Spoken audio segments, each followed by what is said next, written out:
अब हम पढ़ेंगे कार्बनिक यौगिकों की नाम पद्धति। कार्बनिक रसायन लाखों कार्बनिक यौगिकों से संबंधित है। इसकी स्पष्ट पहचान के लिए यौगिकों के नामांकन की एक सुव्यवस्थित विधि की गई, जिसे IUPAC, उसको इंग्लिश में बोलेंगे international union of pure and applied chemistry कहते हैं। इस सुव्यवस्थित नामांकन प्रणाली में यौगिकों के नाम को उसकी संरचना से संबंधित किया गया है, जैसे कि जो पढ़ने वाला व्यक्ति या सुनने वाला व्यक्ति यौगिक के नाम के आधार पर उसकी संरचना को समझ सके। IUPAC पद्धति से पूर्व कार्बनिक यौगिकों का नाम उसके स्रोत, मतलब जहाँ से प्राप्त किया गया वहाँ से, और अथवा उसके किसी गुण के आधार पर दिया जाता था। जैसे सिट्रिक अम्ल का नाम उसके सिट्रस फलों में पाए जाने के कारण पाया जाता है। साइट्रिक फल मतलब जो खट्टे होते हैं, जैसे नींबू और संतरा, इन लोग साइट्रिक फल में आते हैं। लाल चींटी में पाए जाने वाले अम्ल का नाम फार्मिक अम्ल रखा गया, क्योंकि चींटी के लिए लैटिन शब्द फार्मिका है। यह नाम पारंपरिक है, यानी कि पुराने ज़माने से चला आ रहा है। ये रूढ़ अथवा सामान्य नाम कहलाते हैं। वर्तमान समय में भी कुछ यौगिकों को सामान्य नाम दिए गए हैं। उदाहरण के लिए कुछ वर्ष पूर्व प्राप्त कार्बन के एक नवीन रूप C60 का नाम रखा गया है बंकमिस्टर फुलेरिन। फुलेरिन भी बोलते हैं शॉर्ट में, क्योंकि इसकी आकृति अल्पांतरी गुंबद से मिलती जुलती है, इसलिए इसका नाम रख दिए फुलेरिन। प्रसिद्ध अमेरिकी वास्तुशास्त्री बंकमिस्टर फुलेर ने इन्हें लोकप्रिय बनाया था। कुछ यौगिकों के संबंध में IUPAC नाम अधिक लंबे अथवा जटिल होते हैं। इसके कारण भी इसका नाम साधारण रूप से जो बोला जाता है वही उस सामान्य नाम जो सरल पड़ता है वो नाम रखना आवश्यक हो जाता है, सामान्य नाम, है ना। तो कुछ सामान्य यौगिक, कुछ कार्बनिक यौगिकों के सामान्य नाम इस सारणी में है 12.1, ये देखिए इस सारणी में है। जैसे CH4 का सामान्य नाम है methane, H3CCH2CH2CH3 normal butane, N butane बोलेंगे उसको। CH3 twice CH2 isobutane, CH3 4C neopentane, SCHO formaldehyde, CH3CO इसको ऐसे भी लिख सकते हैं, CH3 ट्वाइस CO एसीटोन। ये सामान्य नाम है। और भी दिया है क्लोरोफॉर्म का CHCl3, बेंजीन का C6H6, ये सामान्य नाम है या उसको रूढ़ नाम भी बोलते हैं। IUPAC नामकरण। किसी कार्बनिक यौगिकों को सुव्यवस्थित नाम देने के लिए मूल हाइड्रोकार्बन और उससे जुड़े क्रियात्मक समूह की पहचान करनी होती है IUPAC नाम देने के लिए। उदाहरण के लिए जनक हाइड्रोकार्बन के नाम में उपयुक्त पूर्वलग्न, अनुलग्न, पूर्वलग्न, अनुलग्न को संयुक्त करके वास्तविक यौगिक का नाम प्राप्त करते हैं। जैसे केवल कार्बन और हाइड्रोजन युक्त यौगिक को बोला जाता है हाइड्रोकार्बन, और कार्बन कार्बन एकल आबंध वाले हाइड्रोकार्बन को संतृप्त हाइड्रोकार्बन बोलते हैं। ऐसे यौगिकों की सजातीय श्रेणी के सुव्यवस्थित IUPAC नाम को एल्केन कहते हैं, और इसका पूर्व नाम पैराफिन था हाइड्रोकार्बन का, एल्केन का। इसका मतलब होता है कम क्रियाशील, एल्केन कम क्रियाशील होते हैं। हाइड्रोकार्बन में कम से कम एक कार्बन बंध, द्विबंध या त्रिबंध, 3 बंध होते हैं। एकल बंध होता है, द्विबंध होता है या त्रिबंध होता है। देखो जैसे ये Br क्रियात्मक समूह है, OH है ना। एल्केनों की IUPAC नामकरण पद्धति। सीधी शाखायुक्त हाइड्रोकार्बन, तो मीथेन और ब्यूटेन के अतिरिक्त शेष यौगिकों के नाम सीधी श्रृंखला संरचना पर आधारित होते हैं। इनके पश्च लग्न में N और इसके पूर्व लग्न में श्रृंखला में उपस्थित कार्बन परमाणु की संख्या से संगत किया जाता है। जैसे ये एग्जाम्पल देख लेते हैं। जैसे methane, math plus N, methane, carbon की संख्या 1 है ना, इसलिए पूर्व लग्न मैथ हो गया, और अनुलग्न क्या हो जाएगा N। कार्बन की संख्या 2 रहेगी तो पूर्व लग्न 8 है और अनुलग्न क्या है N। ऐसा करके इनका IUPAC नामकरण किया गया है एल्केन श्रेणी का। अब शाखित श्रृंखला युक्त हाइड्रोकार्बन, अब शाखा जुड़ गई है इसमें, तो शाखित श्रृंखला से युक्त यौगिकों में कार्बन परमाणु की छोटी श्रृंखला जनक श्रृंखला एक या एक से अधिक कार्बन के साथ जुड़ी रहती है। तो ये छोटी कार्बन श्रृंखला की जो शाखाएं है वो एल्किल समूह कहलाती है, जैसे CH3, CS, CH3, CH2, CH3। तो ये जो नीचे में CH3 शाखा के रूप में निकला हुआ है, तो इसको आप, ये एल्किल है, मेथिल है ना। इस यौगिकों का नाम देने के लिए एल्किल समूह का नाम पूर्व लग्न के रूप में जलक एल्केन के नाम के साथ संयुक्त कर देते हैं। जैसे मेथीन, एक मिनट, कहाँ गया इसका एग्जाम्पल है,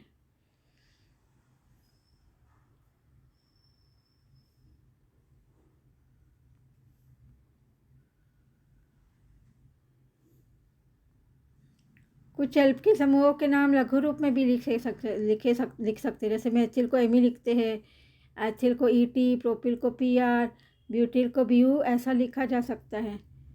आइसोप्रोपिल, ये secondary butyl, isobutyl, Tartary butyl, नियोपेंटिल।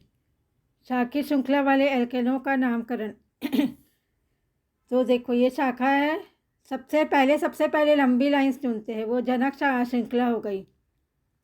इसकी देखो ये पहली वाली संरचना,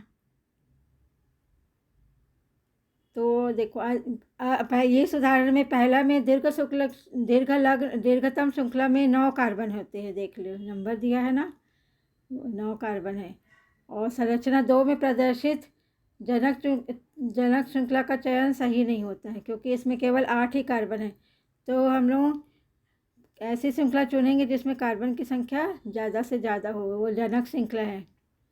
मतलब जैसे यहाँ पे सीधी लंबी लाइन लेंगे तो 9 कार्बन आएंगे, और ये दूसरे चित्र में अपन लोग जनक श्रृंखला लेंगे तो यहाँ 6 के बाद इधर नीचे से मोड़ना पड़ेगा तो 8 कार्बन आ पाएंगे। तो जनक एल्केन को पहचानने के लिए जनक श्रृंखला के कार्बन परमाणु का अंकन किया जाता है तथा हाइड्रोजन परमाणु को प्रतिस्थापित करने वाले एल्केल समूह के कारण शाखित होने वाले कार्बन परमाणु के स्थान का पता लगाते हैं। तो पहले नामांकन जो है ना, नंबर देना उस छोर से प्रारंभ करते हैं जिससे कि कार्बन परमाणु को, मतलब शाखित कार्बन परमाणु जिसमें से शाखा निकली है, उस कार्बन परमाणु को सबसे कम नंबर देना पड़े, ऐसी श्रृंखला का चयन करते हैं।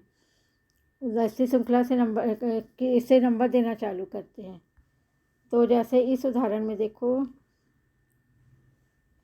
सीधे हाथ की तरफ से नंबर दे रहे हैं तो जो शाखा है वो चौथे नंबर पे आ रही है। अब उल्टे हाथ से नंबर देना चालू करेंगे तो पहली शाखा दूसरे नंबर के कार्बन पे आ रही है, तो पहला वाला नामांकन देना सही था। अब मूल एल्केन के नाम में शाखा के रूप में एल्किल समूहों के नाम पूर्व लग्न के रूप में उपयोग किए जाते हैं। अब ये उदाहरण में देखिए, उपयुक्त यौगिक का नाम रहेगा, देखो शाखा में क्या जुड़ा है, एथिल जुड़ा है, तो 6 है एथिल, और 2 नंबर में क्या जुड़ा है, मेथिल, ठीक है ना।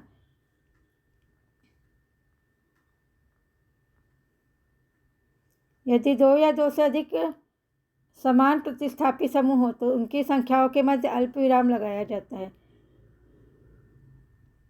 जैसे यहाँ पर देखो, इसको नंबर अपन लोग ना, यहाँ पे श्रृंखला कहीं से बराबर दोनों जगह से बराबर, यहाँ बाएं हाथ से भी नंबर देंगे और दाएं कहीं से भी दे नंबर, दाएं हाथ से भी देंगे तो श्रृंखला के ऊपर नंबर वही एक समान ही आएगा, इसलिए अपन कहीं से भी नंबर दे सकते हैं। तो देखो 2 नंबर के कार्बन से मेथिल समूह जुड़ा है और इधर दाएं तरफ ही, तो मेथिल समूह की संख्या 2 है दूसरे नंबर के कार्बन से और चौथे नंबर के कार्बन से, इससे क्या बोलेंगे 2,4 डाई मेथिल। और लंबी श्रृंखला में कितने कार्बन है, देखो 1, 2, 3, 4 और 5, इसलिए क्या हो जाएगा, ये पेंटेन हो जाएगा और इसका पूरा IUPAC नाम हो जाएगा 2,4 डाई मेथिल पेंटेन। अब इस उदाहरण में देखो, अपन लोग इसको कार्बन को नंबर देना शुरू करेंगे, इसको भी कहीं से भी दे सकते हैं क्योंकि जो शाखा है वो बाएं हाथ की तरफ से देंगे तभी दूसरे नंबर पे आ रही है, दाएं हाथ की तरफ से देंगे तभी दूसरे नंबर पे शाखा है। तो अपन लोग कोशिश करते बाएं हाथ से देने की, तो बाएं हाथ से देंगे तो बाएं हाथ की तरफ में 2 मेथिल जुड़ा है, एक ऊपर और एक नीचे, इसलिए इसको बोलेंगे 2,2, और फिर 4 नंबर में भी एक मेथिल जुड़ा है, तो ऐसे करके 3 मेथिल जुड़े गए हैं, तो बोलेंगे 2,2,4 और फिर नंबर के बीच में और वाक्य शब्द के बीच में एक डैश लगाते हैं। 2,2,4 ट्राईमेथिल और लंबी श्रृंखला में 5 कार्बन है, इसलिए क्या है ये, इसका जनक श्रृंखला का हाइड्रोकार्बन क्या है, ये पेंटेन का बना हुआ है ना। तो इसका हो जाएगा 2,2,4 ट्राईमेथिल पेंटेन।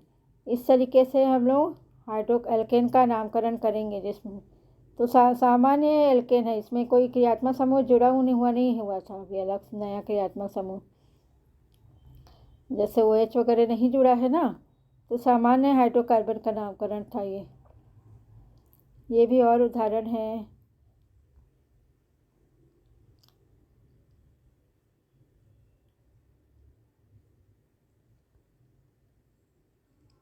इसको बाद में, इसको अभी ऐसे नहीं समझेगा, ब्लैक बोर्ड में ही आपको अच्छे से समझेगा, फिर भी कोशिश कर रहे हैं इसमें से समझाने की।